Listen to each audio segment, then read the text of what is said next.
I am. I can see your slides. Gotcha. And you've been hearing about merino wool, and everyone's raving for merino base layers.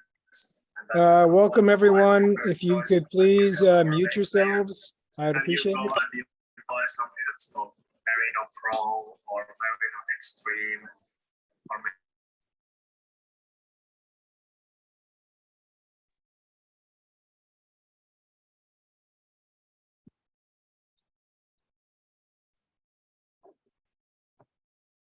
And Dave, you've unmuted yourself, I think, right? Yes, I think, can you hear me? Yep, perfect. All right. All right. I think you want to move you want to do a full screen or a, because right now we're sharing we're seeing there you go. Yeah, that better? No, now we're not seeing anything. Interesting. We're seeing a line.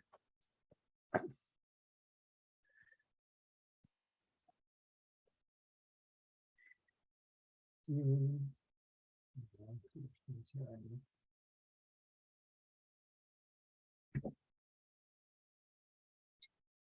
want to hit play? Maybe it's play.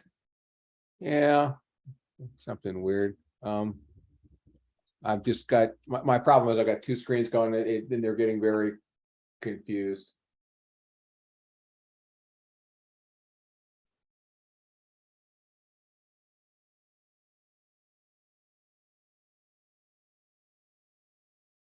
Okay, why don't we get started anyway?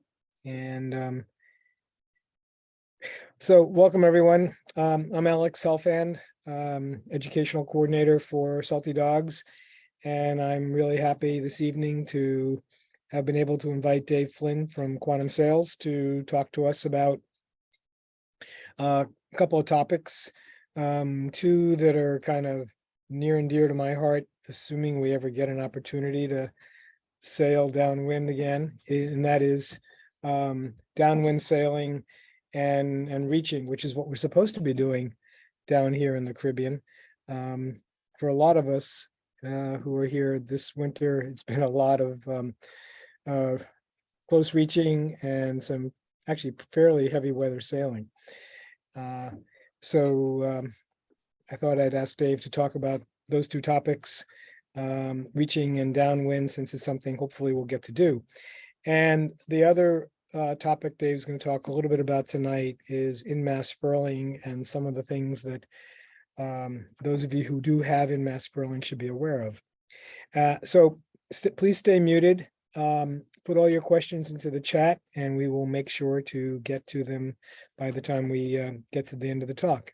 And with that, I'll turn everything over to Dave. Great. Good evening, folks. Thank you so much for having me. This is sort of the Friday evening cocktail hour session of the Salty Dog Seminars. And again, Alex has asked me to talk about a couple of topics, one of which I've sort of do regularly. That's on the downwind and reaching sail stuff. But he asked me to throw some stuff together this afternoon to talk about in-mast furling. And you know, in-mast furling is becoming more and more popular because boats are getting bigger. And as boats get bigger and sails get bigger and booms get higher up off the deck, it becomes harder and harder to manage them without some sort of help. And so in-boom and in-mast systems have become pretty darn popular. I mean, if you look around the boat shows these days, every year, all the major manufacturers, they've got a bigger boat.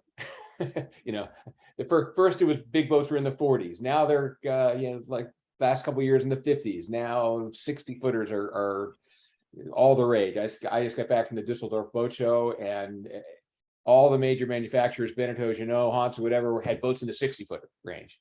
And if you're going to sail one of these boats with a shorthanded number of crew, in-mast furling makes a heck of a lot of sense. As a sailing purist, you're going to probably struggle a little bit because there are some trade-offs when you switch to this system, because you can't have a conventional batten setup with horizontal battens, and that means that your sail is going to be quite a bit smaller, and it can't have as much shaping to it because it's got to fit inside this little cavity in the mast. And so it's very specialized beast. And there's clearly some issues that go on with these systems that some of it's just technique.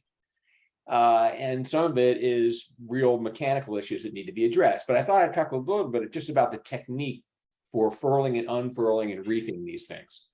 The first thing to note is boom angle. It's actually important. In mast furling mainsails are cut with a very specific boom angle of 87 degrees.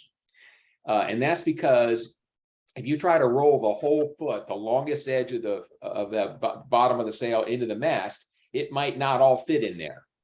And so by raising the leech, effectively you're letting the roll shift upwards as you roll it in and just providing yourself with more room. So the old sailmaking rule of thumb since the dawn of time has been that for every foot of boom length, your leech needs to be shortened an inch. So if your boom's 18 feet long, your clew is going to be 18-inch higher than the front. So the reason that's important is because if the boom angle is wrong, then the tension on the leech versus the foot when you're trying to furl or unfurl is not going to be right. If the boom is too low, then the leech gets very, very tight and the foot is relatively loose. That's a certain potential for issues. The other thing is the opposite side. If the boom is too high, then the leech is real loose and wants to get folded over as it goes into the mast. And so that's not a good thing either. So getting the tension correct on the leech and the foot, or really a nice balance so they're both kind of even, is one of the first keys to making sure the thing goes in and out properly. And so getting it set up so you've got equal tension on leech and foot is the goal. So the other thing I can tell you about in mast furling is when you furl it or unfurl it or reef it, the point of sail does have an impact. You know, the manufacturers will tell you, oh, you can roll it at any point of sail, but that's not really that true if it gets windy. In light air, yeah, you can roll downwind or on a broad reach, but when it gets breezier, you really have to think about if you have too much sail out against the rig, it's going to make rolling the thing in and out problematic. So you want to be able to head up enough so that you can let the sail luff without it laying against the rig.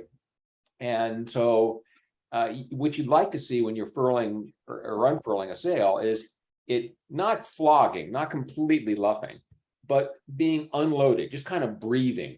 All right. And so you're not fighting it, but it's not, you know, flogging around. So you want to still keep it under control, just unloaded. So usually that means coming up a little bit. Furling on a run in any kind of breeze is probably not a good option. Don't have to come all the way up on the wind, but just enough to unload it. So the real trick when you're either pulling this thing in or pulling it out is the balance of the tension on the furling line, the thing that turns the mandrel that makes it roll up inside the mast, versus the outhaul. And the outhaul is what either pulls it out when you're unrolling it, or you're easing it off to let the sail back in. And unfortunately, on many of our cruising boats, we have a lot of canvas. And the winches to operate these furling systems are underneath the canvas, and you really can't watch what you're pulling on, which unfortunately is a recipe for disaster, because you need to be able to watch the sail as it goes in the mast and out of the mast to make sure you can control what's going on. And so if you can find a way on your boat to set it up so that, you know, you can step outside of the cockpit with a line or whatever, so you can see what you're doing, that will eliminate 90% of the problems that show up with these mainsails when you're furling or unfurling.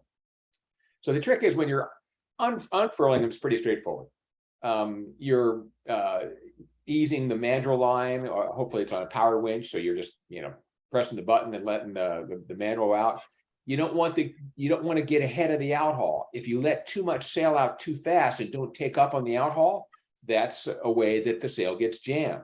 So you want to come out under control, the same amount of outhaul tension to keep it not bone tight or anything, but just enough so that it's not letting it bunch up at the mast. So as fast as the mandrel is allowing the sail to spool out, we need to take up evenly on the outhaul. And we can't get either behind ourselves where it'll bunch up in the mast, or if we pull too hard on the outhaul and don't turn the mandrel fast enough, well, then the leech is going to get real tight. And that can cause issues at the top of the mast where it's coming out. So it's a Zen thing. We need a balance here, a balance between the rate that the mandrel is easing and the rate that we're taking out on the outhaul. And we don't want to get ahead of ourselves, but we don't want to get behind ourselves. But we gotta, and that's why if we can watch, then you can look at the sail coming out of the mast. You can see whether it's loading up or whether it's coming out too fast and know what you're doing, know which direction to go. So those are just some simple technique things to think about as you either try to pull the sail out or try to reef it. And if you're having difficulty with furling, the issues usually aren't the system. You know, they're very simple systems and they've been around forever. And all they are is they're adapted from, you know, roller furling Genoa technology, you know, the same kind of style stuff. And so unless they've been really poorly maintained and the stuff won't turn or the extrusions have gotten separated and come apart, usually the systems aren't the culprit when it's hard to pull a sail out or pull it in. Usually it's the sail.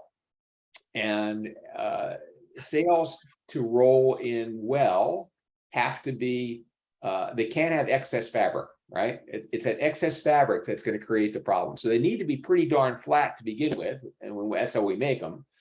But as they age, they tend to get fuller, and there tends to be extra fabric to go around. And so you can see in the photo I've got up on the screen, you can see these wrinkles kind of developing up here in the head of this thing as it's getting pulled out. That's the sail basically stretching and folding over on itself. And ultimately that can jam. As a matter of fact, it will jam. So usually one of the first questions I ask clients if they're having issues with in-mast furling systems is, you know, how old is your sail? If it's stretched out of shape, the system's not going to function properly. And unfortunately, most or many of these in-mast mainsails are simply made from woven polyester, Dacron, as we all know and love it. And that material, while nice and durable and rugged and all that stuff, is relatively stretchy. And over time, the stretch resistance definitely breaks down. And so you get an older in-mast furling mainsail out of woven polyester that's gotten too full and stretchy, and you're going to have jams when you start to try to pull the sail in and out. That's I can guarantee you 90% of the problems, that's where it's coming from. And in some cases, we can take the sails back in and we can flatten them out some and things like that. But once the material is starting to stretch, you know, you're really fighting things. So when you pull on that mandrel line to furl that sail in, instead of the whole sail moving, first you're getting all this stretch and the sail's bunching up and rolling over on itself. And then finally it's moving. So you're working twice as hard and you're setting yourself up for issues at the entrance of the mast itself. This photo has another thing which causes issues. You notice that this sail has battens in it. We'll talk some more about battens, but battens certainly can be a problem when it comes to having a sail go in and out of the mast. Not too surprising, right? You've got this bulk here, and the bulk is more stuff to jam into this little, you know, inch or inch and a half wide opening in the mast. And also they can get twisted and things like that. So I'll talk about battens a little bit more, but that they definitely can be a potential furling issue. So to have a sail work well on any of these systems, it's really all about stretch. If you could somehow minimize the amount that the thing moved, not only would it function better, when you pull on it, it would move right away and it would make it a lot easier. But over time, modern sails don't, which are not made out of woven polyester necessarily, tend to stretch a whole lot less. The sail you're looking at in this picture is actually a carbon sail, pure cruising sail, but it's a carbon composite. And you can see it's a pretty nice, smooth looking sail. It's not perfect. No in-mast furling mainsail is not going to have a little bit of curl back here on the leech. Remember, you don't have any battens to support this whole thing, or at least probably not. So, but if it's low stretch and it stays flat, you're going to have a much better time, both initially and definitely over the life of the sail, in terms of just getting it in and out of the mast. And so there's lots of ways to do this, but you should consider composites because they are lower stretch. And these are composites for cruising sails. They're designed for be rugged, offshore, skip all the myths you heard about, delamination and all that stuff. That's stuff from the 90s. Modern composites are pretty robust. And even when they wear out, they still have pretty good shape holding. They might fall apart physically, but they still hold their shape nicely. So they'll really help with this in-mast furling stuff. And also composites will help make up to some extent for some of the missing strength of the battens. Because remember, battens are structure, right? And if you try to build a house without a frame, it's a lot harder to get it to stay in a nice, consistent shape. And same is true for a sail. Battens provide the lateral support, and the resistance to compression is kind of the key to holding the sail shape. If the materials themselves are very, very strong, it kind of helps with address that problem. It helps out with keeping the leech cleaner and the sail more stable and stuff like that. And remember, I'm talking about composites for cruising sails. I mean, you can't think of any more cruisified boat than this island packet that you're seeing in front of you here, right? And here's the classic, right? Tons of canvas, can't see anything, your whole house with you, beautiful cruising boat. But oddly enough, almost all of the modern island packets, the current generation of boats that's going out, like this 439, comes standard with carbon composite sails. I guarantee you that the original island packet people would roll over in their grave if they knew that had happened. But we started working with them with the new ownership 3 or 4 years ago when they first started revamping the line, and we talked the owner, who's his own boat, into trying one. And once he did it, he would never go back. So these sails are so much better. And so I think now out of the 24 island packet 439s that we built sails for, I think probably 22 of them have carbon composite sails and are happy with them. So don't think composites is mumbo jumbo. Think of it as a way to improve the furling system in your sail. So the last thing I want to talk about in this whole subject is vertical battens, because both in-mast furling manufacturers and sailmakers forever have wanted to appease what you, the client, wants, and you want it all. You want to have the sail that's push button easy and goes in and out real quickly. You don't have to go up and flake it or mess with it at all. But you want to have this really nice sail shape, and you want to have a full-size sail. So over the last, I've been in sailmaking for a long, long time, but back in the 80s, we started trying various vertical batten configurations. Now, you can't put them in horizontal because there's no way that's going to roll up in the mast. But you can add some, in this case, you see these short battens up the leech to try to help support that unsupported edge, which wants to curl over, and maybe squeak out a little bit more area on top of it. And so you definitely can do this, but a couple of caveats. One, the mast itself has a big impact. How big the mast cavity is and how big the opening is. Like for example, Selden masts, which are common on many production boats these days, are quite good about being workable with full-length battens or with vertical battens. The old hood systems from back in the 80s have a huge cavity, and they actually work pretty well. But a lot of the ones you find standard on the mainstream production boats, Beneteau, all that stuff, They have a very small cavity and a small opening, and putting battens in them is a recipe for disaster. Our local Beneteau dealership here in Annapolis has the battens taken off the moment the sales get here, because he knows he's going to have problems with them jamming going in and out of the mast. The thing you have to recognize about vertical battens is they don't do the normal job of resisting compression. When you sheet your main sheet on, the leech tries to move towards the luff, and the sail gets rounder as a result.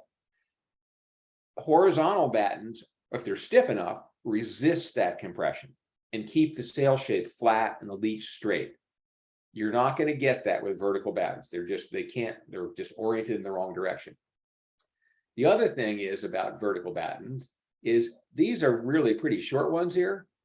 The longer the batten, the better off you are, the more it will do to support the roach. Here is a mainsail with actually almost a racing roach profile. We've added quite a bit of roach to the sail, but notice, you see these long lines down here? Those are full length carbon vertical battens, right? They have to be small because they got to fit in the cavity. So using regular glass is just not strong enough. So these are pretty expensive battens to do this full length thing. But if you really want the area and the most support you can get, they're the best way to do it. They're a pain in the behind when you're putting your sail on and off. They actually screw together in sections. But you got to do it. You just got to have perfect conditions and all the rest of it to make it work. But if you're really insistent on trying to maximize the performance of these things, this is the way you would do it. Whenever I talk to clients about this possibility, I tell them all bets are off. I cannot guarantee that this sail will roll in and out on a regular basis with a minimum of problems once you put sticks in it. If you're careful with it and the sail is really well made and everything's a little stretched and you got the right battens and all the rest of it, and you got the mast that accommodates it, yes, I have some clients who are totally happy with it. It works great. I have also spent hours up a mast trying to pry one of these things out where the batten has gotten twisted or broken and the sail won't come in or go out. So normally when I talk to folks, I say, look, you're doing an in-mast furling system to make it easy and convenient to go sailing. And you've already sacrificed some size and some shape holding ability and things like that. Why potentially compromise the functionality of your system for a relatively small gain in structure and strength and area? So that's my 2 cents on going with vertical battens. But so there's some technique things. There's the sail itself that needs to be really low stretch. There is this whole issue of battens. All those kind of go into this equation of what makes these things work and not work. When they do work, they work great. They make wonderful reefed sails, right? Because they're already very flat and they tend to furl up very nicely. And you just have to accept some fact that you are giving up a little bit in the way of in terms of area and shaping. But that's my brief but spectacular take on in-mast furling mainsails. When you guys pick up some questions at the end, I'll try to, I'm sure you got some thoughts, I'll try to answer those. So the far more fun part of the evening program is completing your cruising inventory with some sort of specialized reaching and downwind sails. You know, if you play your cards right and look at your weather windows well, you're going to spend most of your time on a longer cruise, though I guess it wasn't necessarily the case on the trip down to Anguilla this year, reaching, hopefully not beating for sure. But if you went around the world, you know, this would be your breakdown of the angles you'd sail out. You'd really only sail upwind less than 13% of the time. These are obviously average conditions. This is going around in the right direction in the west and things like that. But when we model long distance inventories, this is kind of the breakdown that we see with the weather. And so you're close reaching a good chunk of the time, you know, 20%. but you're spending, you know, more than 60% of your time aft of 110 degrees, you know, wind angle. And this little purple spot over here, but that's the way, that's no wind. That's motor time for sure. So anyway, we've got this big window from you know, 60 or 70 degrees apparent all the way back to dead downwind, that the sails we use to go upwind, they're just not going to cut it, right? They have to be, to go upwind, they have to be much smaller, much flatter, and they have to be much heavier because the apparent wind is so much stronger when you head upwind. So when you bear off and ease these sails out, they are not going to be as effective as once you get past a beam reach, they're going to be pretty darn ineffective, and they're going to be buried behind the mainsail to boot. Now, I have to admit that on boats like this one we're looking at here, which is an Oyster 82, it looks like to me, yeah, somewhere in there. This boat has an overlapping headsail, so it's got a pretty big headsail, and it actually does reach fairly well. And it even has an inner stay, and they could even set unroll a staysail when they're reaching, which might help as well too. But some of this is sort of boat dependent. But the bottom line is our upwind mainsail and primary roller furling headsail or two are not going to be very effective at these broader angles. They're going to be too flat, heavy, and small. So now we have a huge design window to cover this huge range of possible wind angles. We can do everything from making a big, full, powerful running spinnaker like the yellow one in this gunboat on the left-hand side, or we can build something that's just relatively small and flat, more like an old style, what they would call a reacher, or the current marketing term is, you know, code zero. That's a lot of space between those two sails in terms of sizing, shaping, materials, all that stuff. So we really got to kind of hone in on a few more things before we decide what's appropriate for our boats. And so we need to look at, and I'll take a look at these kind of one at a time after this. We have to look at the boat itself. What are its characteristics? I'll introduce you something called just aspect ratio, which is the height versus the width of the sail, and also just the rig proportions. In other words, does it have a much bigger fore triangle versus a main, or vice versa? We need to understand what the width of the sail in the middle of these off-wind sails means, and as well as their overall depth, their distribution of area. In other words, how much area do we put outside the luff versus the leach? And then finally, we have to talk about handling these things, because again, we're figuring that we have, even with these bigger boats now, you're usually just a couple of you sailing them, and the systems have been developed where you can. But in terms of boat characteristics, classic masthead boats like this cruiser here have overlapping headsails, like the Oyster that we looked at a couple slides back. And because they have big Genoas, or relatively big Genoas, their reaching angles and the close and the middle range reaching angles, they're pretty good, right? They struggle when you get deeper, and so they tend to lean towards sails that are better at deeper angles, more pure off the wind asymmetrical type sails. Modern boats, the whole trend in modern cruising boat design is in the other direction, getting rid of the big overlapping headsail and moving towards a smaller non-overlapping jib. This is a great trend, by the way. I mean, Genoas are a nightmare. I mean, they are just this big thing that you got to drag around every time you tack. They make the boat much harder to sail.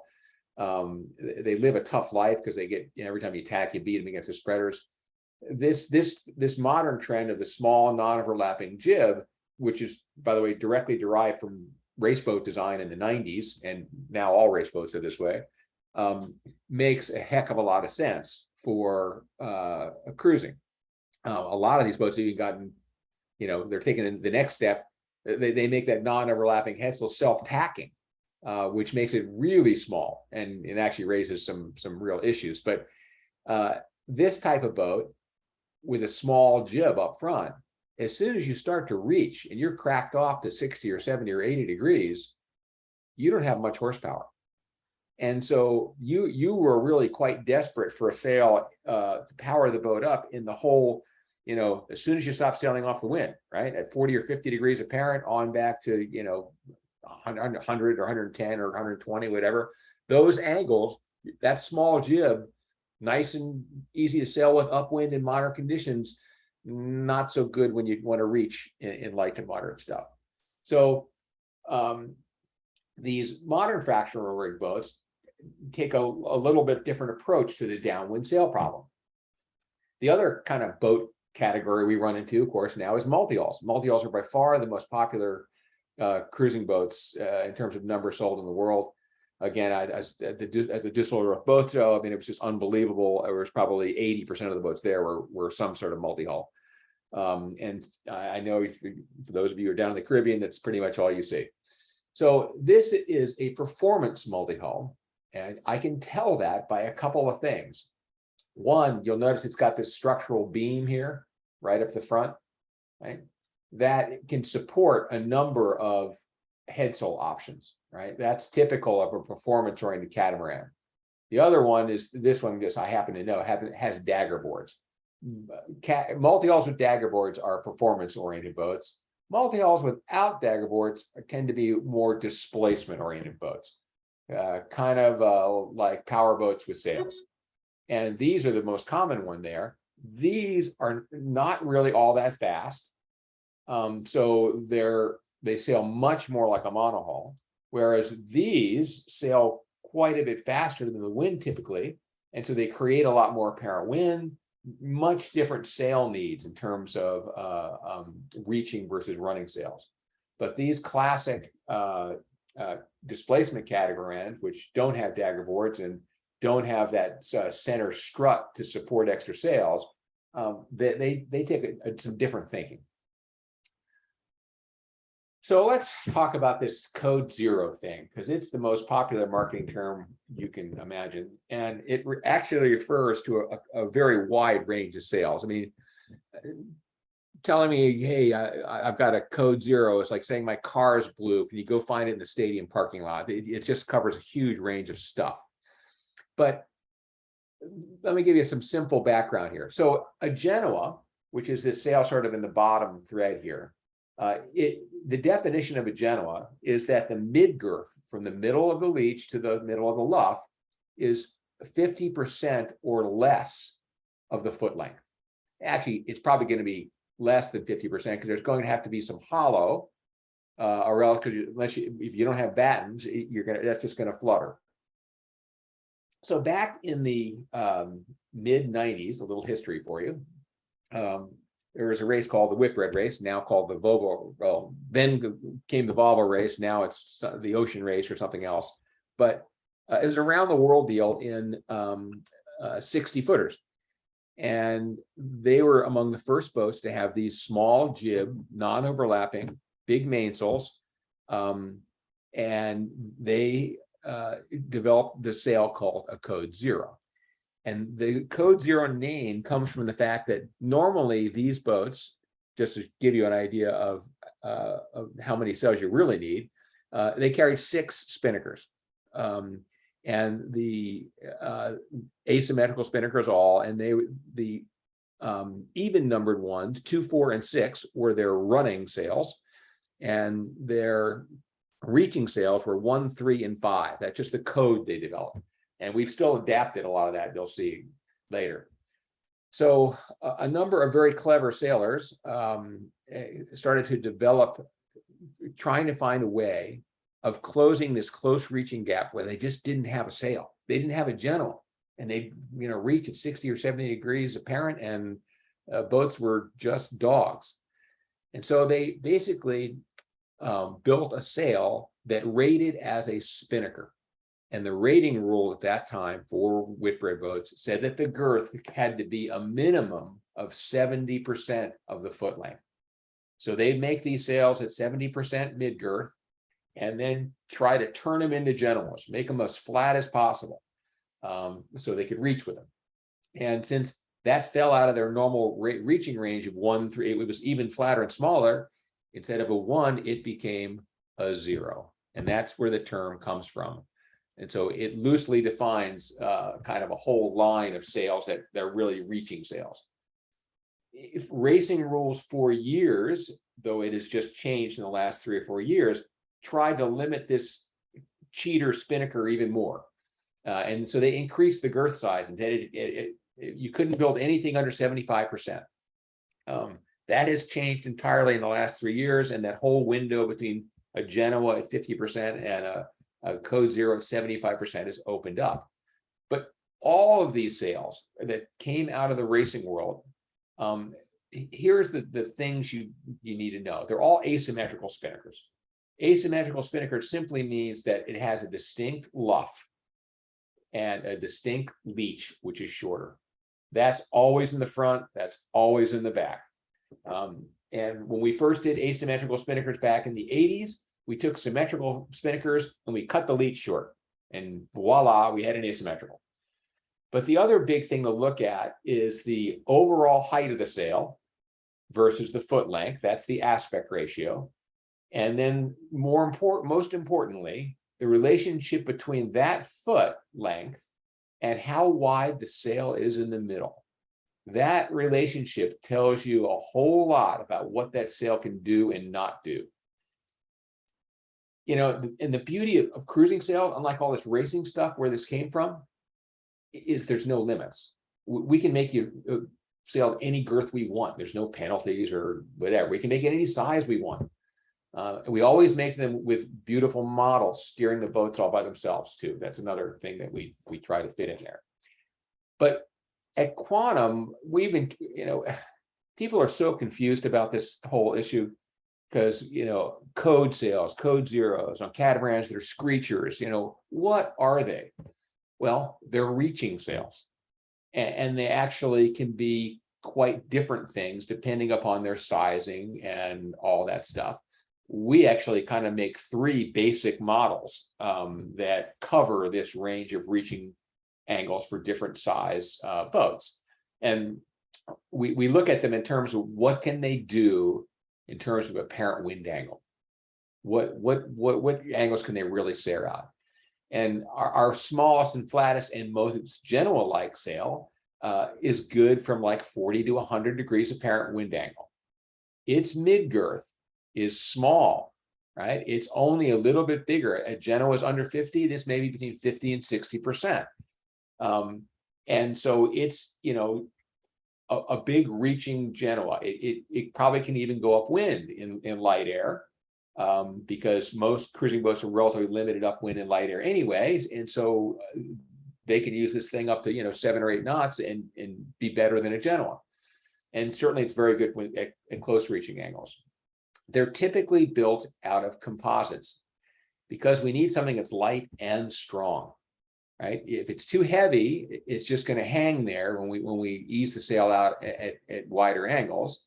But at the same time, if we're trying to use this almost as an upwind sail in light air, and, you know, we got, you know, 9, 10, 11 knots of apparent wind, that needs strength. So composites are usually what are used material-wise in these. As you get a little bit bigger, your angles get wider. So if you target the apparent wind angles of 60 to 120, well, now the mid-girth gets bigger. It gets somewhere between 60 and 70% probably. And so we can't go upwind very well with this sail. I mean, 60 degrees is not really upwind except in the lightest condition, but it's really good at the close and mid-range reaching, and it's going to be a little able to go a little bit deeper than a smaller girth sail would be. And then finally, the next step up is, well, getting bigger yet and making a sail that's more targeted apparent wind angles of, say, maybe 65 to 130. The mid girth is now grown to 70 or 80%. So we're getting more and more sail to support. And by the way, as you add girth in the middle of the sail, you can't just make it board flat. Otherwise, it just flaps. So with width also comes depth and fullness and power in the sail, but again, limiting your real, really close angle stuff. So this is, you know, from just forward of the beam to, you know, you can go pretty wide angles with an 80% girth sail. This is a very all-purpose size. On bigger boats, it's going to be made out of composites. On smaller boats, either heavier nylon, or there's some polyester spinnaker cloths. There's all kinds of materials in this world of specialty reaching sails right now, and because it's a big, huge, raging topic. Everybody's got to have one because of all these new boats that have non-overlapping jibs. So the other buzzword that's out there that you're going to see all the time when you start looking at literature and going and getting lost in the internet is the buzzword structured luff or cableless code zeros. And over the last 5 or 6 years, I guess starting about 6 years ago in the Maxi 72 class, we began experimenting with most of all these traditional code zeros. The luff is supported by a cable. You got to have something inside there because you remember it's not attached to the headstay. It's got to fly on its own. So to support that load and enable it to roll, it had to have a cable inside it. And that in itself kind of limited things because the sail really couldn't fly in front of the straight line that the cable created. So clever minds thought of the idea of, well, what if we can get rid of the cable completely and just make the sail strong enough in itself? And so we began building sails which had a lot of structure or a lot of extra fiber and material up the catenary or the load path up the leading edge of the sail. So we didn't make the whole sail heavy. We just made the part where the rope would be effectively just behind the luff, kind of in this arcing curve up the sail. And that created some neat things. Now, when the sail was flying, when you ease the halyard, the luff actually rotated forward.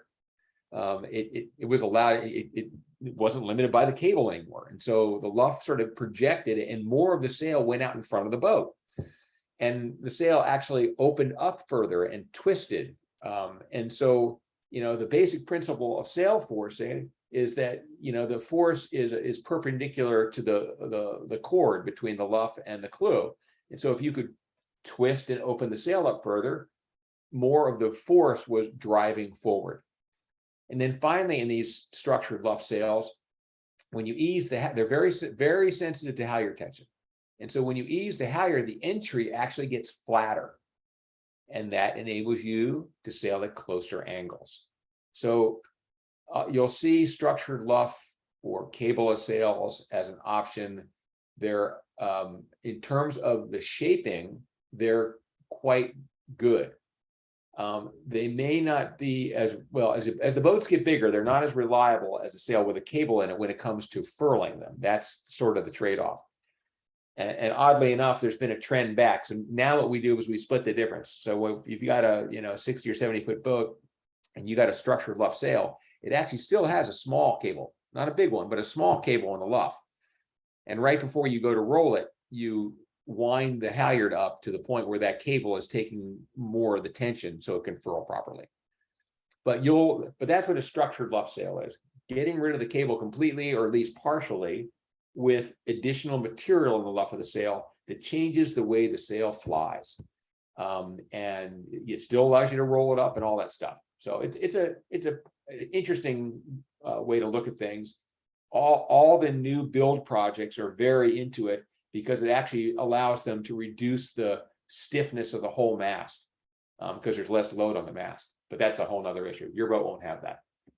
So call it whatever you want. Flasher, thrasher, crasher, code zero, whatever. It's a big specialty reaching sail. And you just have to decide how big you want to make it in the mid girth and how much depth you want to carry to make it appropriate for the angles that you are going to want to sail at. The other place you see these specialty reaching sails a lot is another modern rig trend is the whole Solent rig. It's actually it's an old rig trend, but to have one sail behind the other, two headstays up there. There's some issues with this, but it's still popular. This is a Passport 545, I think. And so on these boats, on the interstay, that's the upwind sail, that's the jib. But on the outer stay, and this is a regular furling system, this is a code 0. In these boats, we make these at about 65% girth. That seems to be a good balance to get a lot of available angles out of them. And this is the sail that these guys use on passages 80% of the time, right? That's their big weapon. So that's another, again, call it a code 0, but it's a specialty reaching sail developed for the Solent rig boat. So that's the reaching equation. You got to get yourself one of these specialty reaching sails, unless you have a big old Genoa, and then you don't need one as badly. But what happens when you want to sail really deep and start to get to a downwind destination? Well, first you have to understand the problem. It may seem easy to say, hey, look, I'm just going to sail straight from, in this case, the top of the blackboard, to the bottom of the blackboard, and just point my boat and go. And if there's enough wind, you can. In lighter air, under 10 or 12 knots of breeze, that's not an option. Under 10 or 12 knots of breeze, you can't go dead downwind. Your boat won't generate enough apparent wind. Remember that the wind that your boat is creating going through the water is in direct opposition to the wind that's actually the true wind, the wind that's blowing there. So they're essentially negating each other.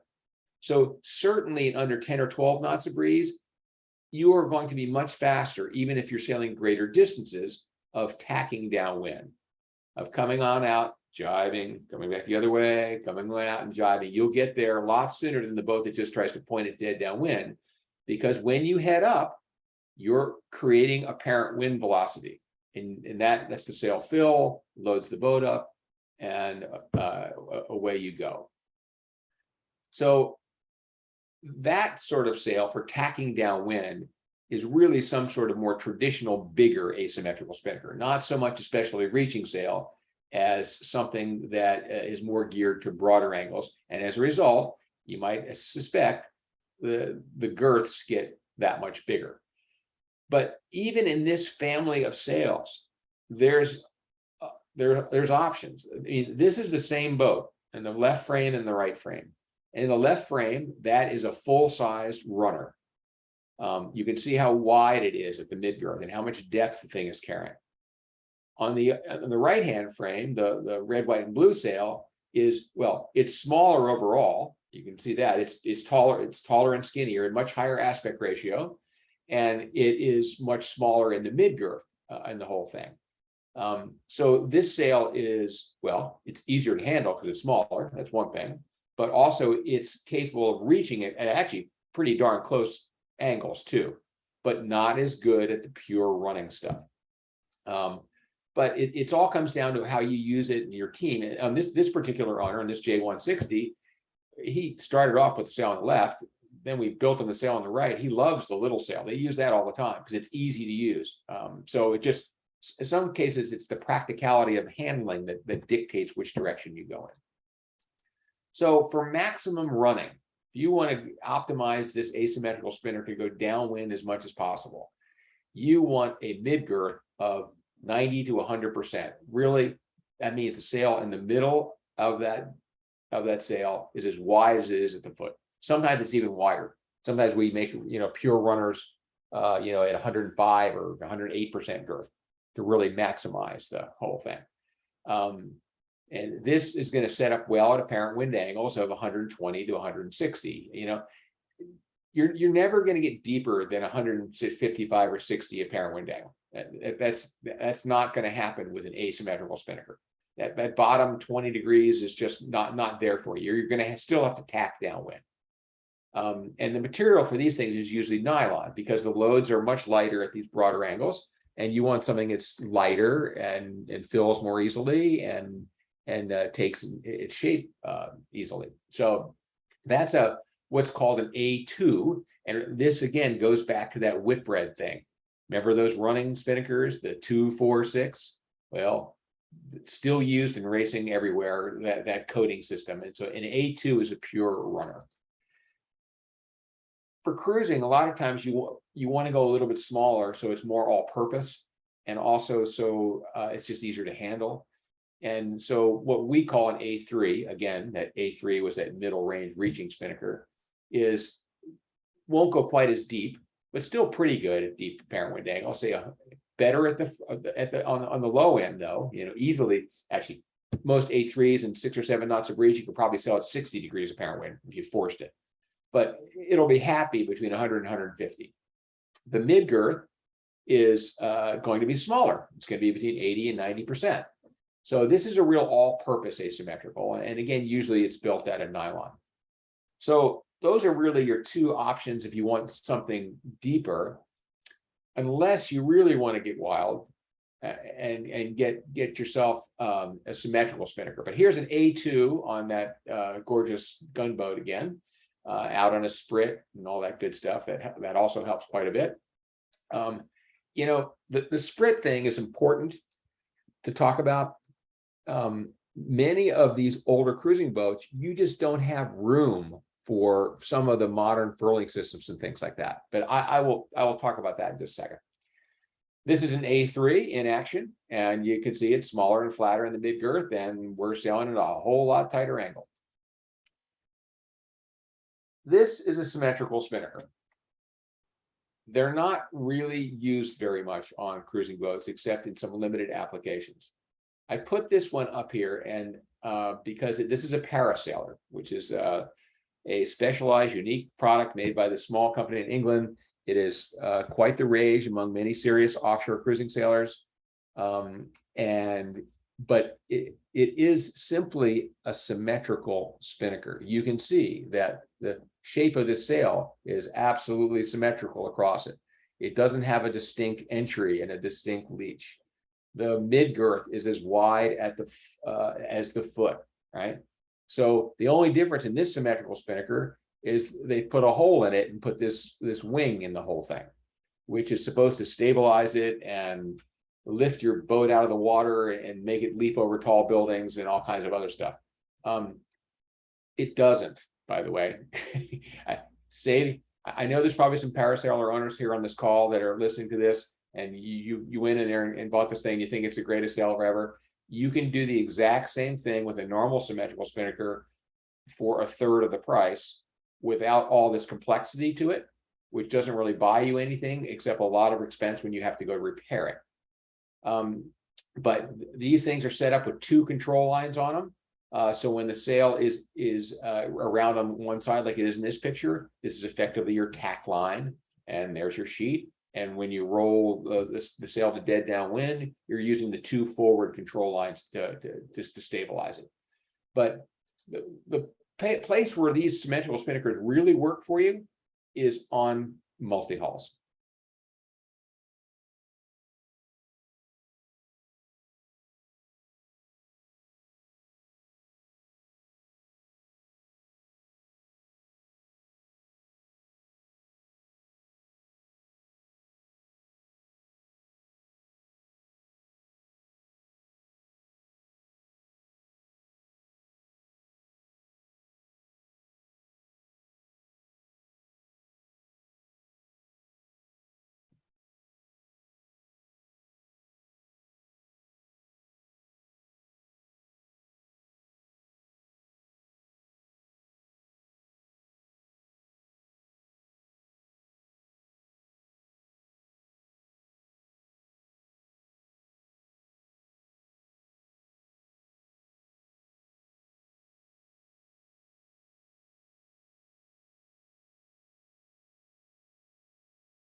Can you guys hear me?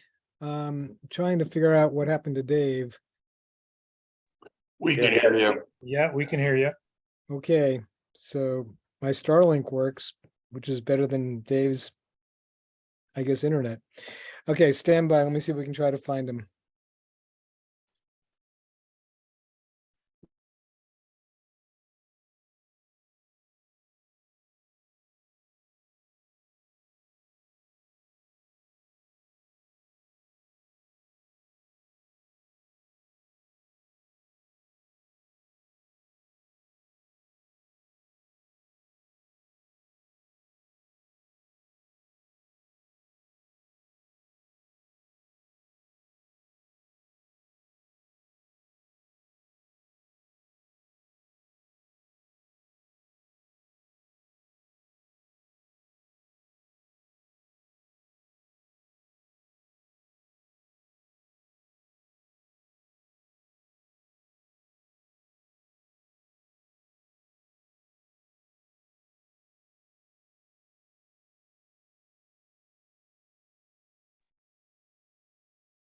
Okay, apparently, wherever Dave is physically right now, they're having a pretty wild storm.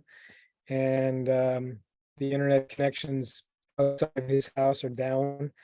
So I think we're going to probably have to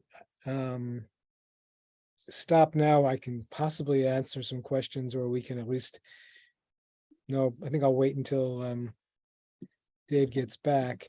But I don't think he's going to do that tonight. So we'll probably have a second webinar when we'll talk about the rest of his presentation. He had a couple more slides to go and answer any questions that we couldn't answer tonight. So sorry about that. Next week, we have a webinar with Nick Olson from Predict Wind, talking about how to get the most out of the Predict Wind app.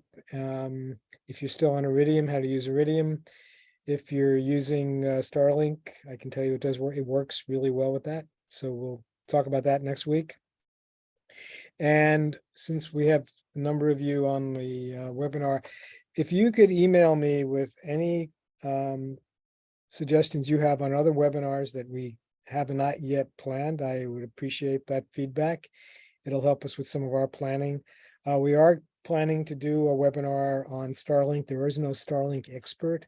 However, a number of us now have it on their boats, and we can talk about what works, what doesn't work, and how it's been installed. So I'll get a number of current Salty Dogs that have Starlink. Some have been using it for quite a while. Others are recent adopters, and we'll share what we've learned.